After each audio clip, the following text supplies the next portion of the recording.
Gracias por conectarse una vez más con Brava News, periodismo independiente liderado por dos mujeres.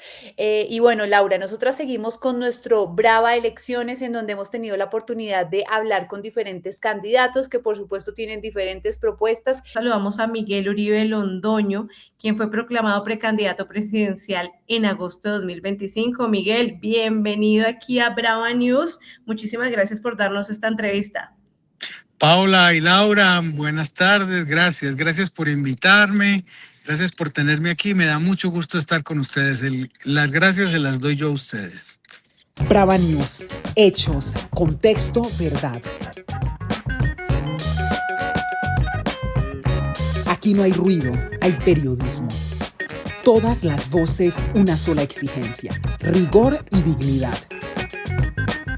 Brava News dirigen Paula Bolívar y Laura Palomino.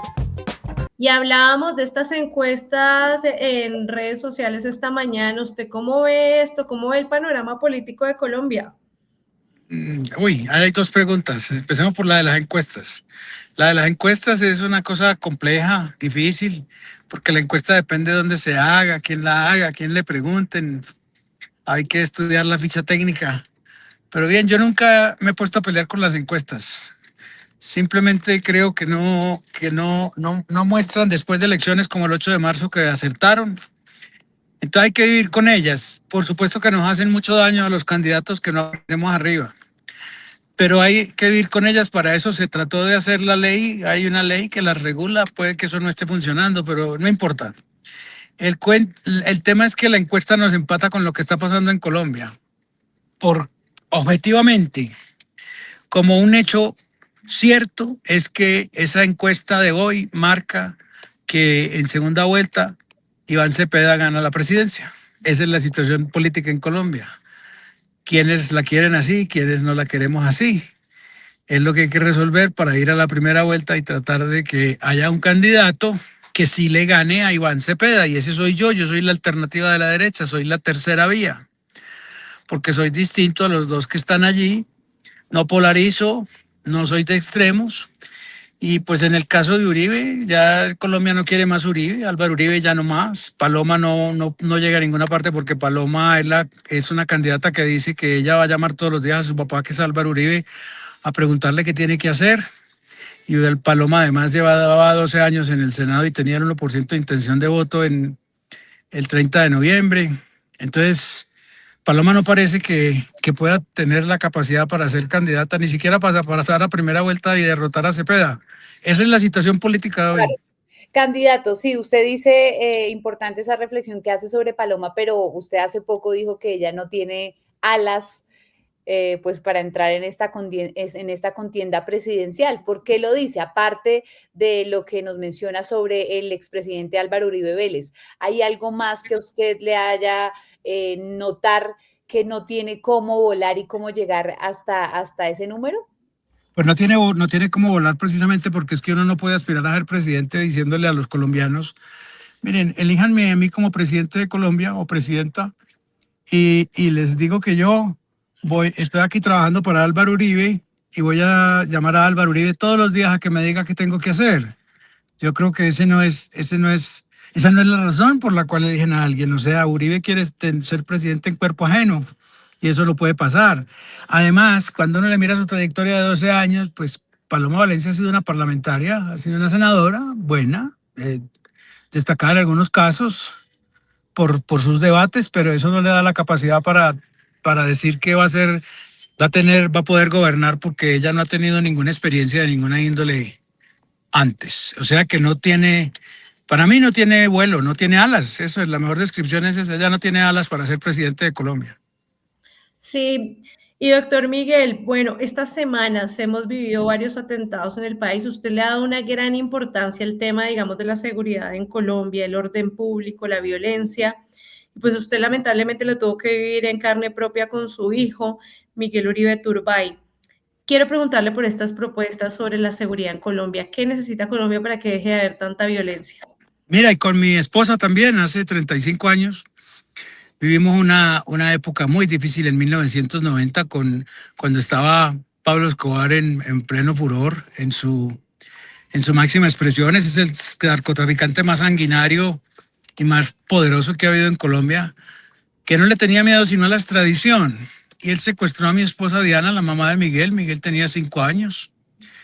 Y la secuestró porque su papá, el presidente Turbay, para quien yo había estado trabajando con él, había sido su secretario. Habíamos estado en un gobierno donde él fue totalmente implacable con los criminales y con los narcotraficantes y firmó el tratado de extradición con los Estados Unidos.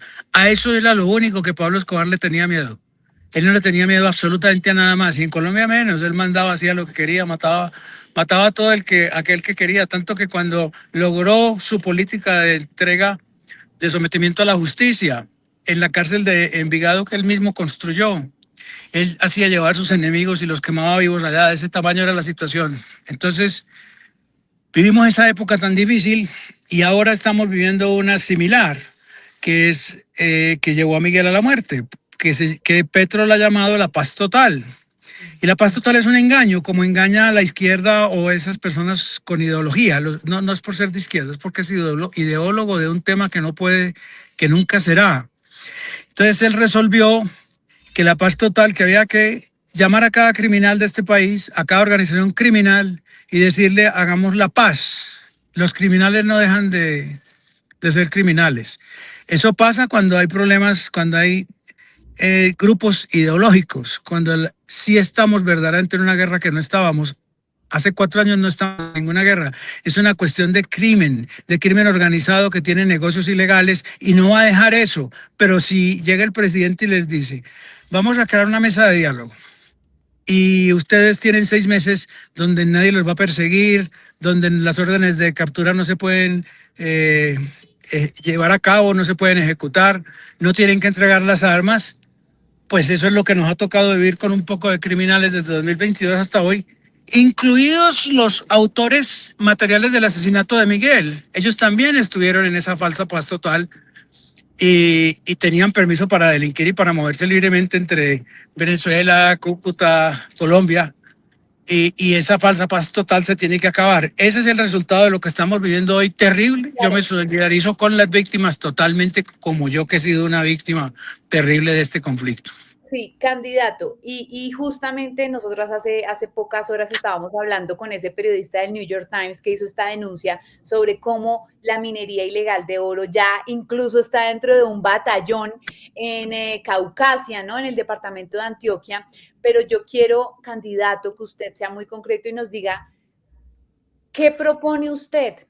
¿Cómo empezar? Eso no es un tema de 4 años, definitivamente no se acaba porque ya está tan expandido que es muy difícil que se acabe en 4 años, pero ¿cómo iniciaría usted a combatir el crimen organizado y la relación que tiene con diferentes entidades del Estado? No, pero sí se puede iniciar por lo menos. Por Claro. supuesto que las cosas puede que no se acaben en 4 años, pero mira, los criminales, cuando tú los estás persiguiendo y tienen dificultades para delinquir y tienen castigo, entre ellos la extradición, ahí hay disuasión, ahí empiezan a pensarlo varias veces si van a hacer lo que hacen, pero hoy están totalmente libres. Entonces lo primero que se requiere aquí es la voluntad presidencial de que lo que tiene que primar es la protección de los ciudadanos, de la vida de los que Miguel Millo llamaba los buenos por oposición a los malos, que son los que están incrustados en esa organización criminal que hay en el gobierno Petro, que fue la que mató a Miguel. Y que entonces hay que tomar la decisión. Los criminales a la cárcel, los policías y los soldados a la calle, con sus armas, a usarlas si es necesario, y a detenerlos y a meterlos a la cárcel. Cuando eso empieza, eso se acaba. Lo que vivimos hoy no lo estábamos viviendo hace 4 años. Se ha multiplicado por 100 veces o más. Porque tienen facilidades, porque están protegidos, porque los criminales son los ciudadanos de primera, porque son los que pueden portar armas, porque nadie los persigue, porque han infiltrado la Unidad Nacional de Inteligencia, la Dirección Nacional de Inteligencia, y han infiltrado la unidad de protección. Y eso se ha logrado porque el presidente se ha hecho el de la vista gorda y no le importa lo que está pasando y no ha dicho los criminales a la cárcel, sino por el contrario, voy a negociar con ellos y les voy a dar la tranquilidad de que no los perseguimos durante 6 meses o más cada vez que les amplía el proceso. Entonces, sí hay voluntad. con las Fuerzas Armadas en la calle, con la policía usando sus armas, los criminales van a ir todos a la cárcel. Sí, quiero hablarle también de política, Miguel, y es una pregunta que nos hacía mucho la gente, y es, ¿usted cómo haría para llegar a ser presidente? Para tener un consenso, digamos, con las otras, digamos, instancias políticas, la izquierda, por ejemplo. ¿Habría algún consenso de alguna manera? ¿Se sentaría usted a hablar con ellos para que, digamos, el país deje de estar en esta ambivalencia de derecha-izquierda cada año? Sí, me sentaría sin duda alguna. Yo tengo esa capacidad para dialogar con todos. Yo no tengo conflictos anteriores, yo no tengo historia. Ustedes, Paola y Laura, saben que están hablando conmigo hoy aquí porque deberían era estar hablando con Miguel, mi hijo, pero infortunadamente el narcoterrorismo nos lo quitó. Entonces yo decidí seguir con sus banderas y con su legado, precisamente para lograr que Colombia vuelva a ser segura. Sí, hay que dialogar, porque eso es lo que somos los seres humanos para poder vivir, para poder convivir en una sociedad. No nos podemos matar, tenemos que aceptarnos unos a otros y para eso nos ponemos a negociar y a conversar y establecemos unos límites de una parte y otros límites de otra hasta que se logra un acuerdo. Sí, lo haré inmediatamente. Estoy dispuesto a hacer un acuerdo nacional con todo el que tengamos que dialogar, con los que estemos contrarios, con los que tengamos puntos de vista distintos para lograr vivir en paz y en tranquilidad y que podamos seguir adelante porque todos cabemos en una sola Colombia. Bueno, candidato, esa es una respuesta esperanzadora y necesaria para nuestro país en este momento de polarización. Ahora le cambio el tema y quiero que nos cuente cuál es su propuesta para mejorar la estructura del sistema de salud de los colombianos, que va a ser, por supuesto, una de las crisis más dramáticas que va a recibir el próximo presidente de Colombia. Mira, has dicho la palabra correcta. Lo que ha fallado es el sistema de salud. Y el sistema de salud está compuesto por el sistema de salud de Álvaro Uribe y el sistema de salud de Petro. Y los dos sistemas se han chocado. Entonces, hay que hacer una reforma para tener un sistema nuevo, teniendo en cuenta qué funciona de un lado y qué funciona del otro. El tema del sistema de Petro es que el de él es ideológico, no es un sistema que esté hecho con base en servirle a quien le tiene que servir, o sea, a la persona que le tienen que prestar el servicio. Está hecho con base en un problema ideológico de que todo tiene que ser administrado por el sector público. Eso no puede pasar, eso no funciona, eso ya no funciona, eso no funcionó en ninguna parte del mundo, eso no va a funcionar aquí. Se necesita reformar el sistema, o sea, sí se necesita una reforma de la salud, pero no como se hizo la anterior que no ha sido aprobada, sino una que tenga en cuenta a los dos sistemas y a cómo se mejoran las fallas de los dos sistemas. Por ejemplo, el servicio debe ser prestado por el sector privado. También, sí, eso no elimina que pueda haber entidades prestadoras de salud del sector público, ni para nada, en absoluto. No es ni nada aquí hay que no se pueda cambiar o que no tenga que ser absoluto. Pueden ser mezcla, pero hasta ahí el sector privado. Luego el sector público debe supervisar y controlar a través del Ministerio de Salud, de la Superintendencia de Salud y de las entidades de control, pero no más. Y hacer una cosa muy importante, manejar la plata. Manejar la plata en un banco. Hay que hacer un banco de la salud que esté adscrito al grupo Bicentenario SAS, que es ese grupo que agrupa todas las entidades financieras del sector público que funcionan también en el Ministerio de Hacienda, donde está la Caja, el Banco Agrario, donde está Findeter, donde está Bancoldex, donde está el Fondo Nacional de Garantías, el Fondo Nacional del Ahorro. O sea, en total son 13. Y hay que crear un banco para la salud, para manejar los recursos de la salud. Ahora, al llegar, hay que hacer un plan de choque inmediatamente porque sí hay que hacer una investigación dónde estuvo la corrupción. Ha habido corrupción en el sistema desde hace rato. O sea, desde que venía el sistema de Álvaro Uribe con el sistema de Petro. Los dos han tenido corrupción. Esa investigación hay que hacerla y castigar a esa gente que se robó la plata de la manera más drástica posible. A la cárcel y castigados y quitarles sus bienes y dejarlos prácticamente proscritos para que no vuelvan a tener posibilidades de hacer nada, ni de tener empleos públicos, ni ojalá salir de la cárcel nunca. Y hacer un plan inmediatamente para la distribución de los medicamentos que el gobierno lo puede hacer, tiene cómo, con las farmacéuticas y con los productores de medicamentos y con los importadores de medicamentos, porque no podemos seguir permitiendo que un niño o una niña se vayan a morir porque los medicamentos no están disponibles. Y hablando de sus propuestas también, crisis fiscal inminente, de esto se habla en los sectores de economía. ¿Cuáles son sus propuestas en ese frente? ¿En dónde? ¿Crisis fiscal en dónde? Crisis fiscal inminente en Colombia, lo que dicen desde varios sectores. A ver, mira, sí, claro, si no se cambia el sistema, si no se cambia la forma como se están administrando las finanzas públicas, va a haber una crisis inminente. Perdón, pero si hay un cambio, de gobierno que quiere manejar esto fiscalmente sanamente, se acaba la posibilidad de la crisis, porque plata sí hay. Les voy a poner estos ejemplos.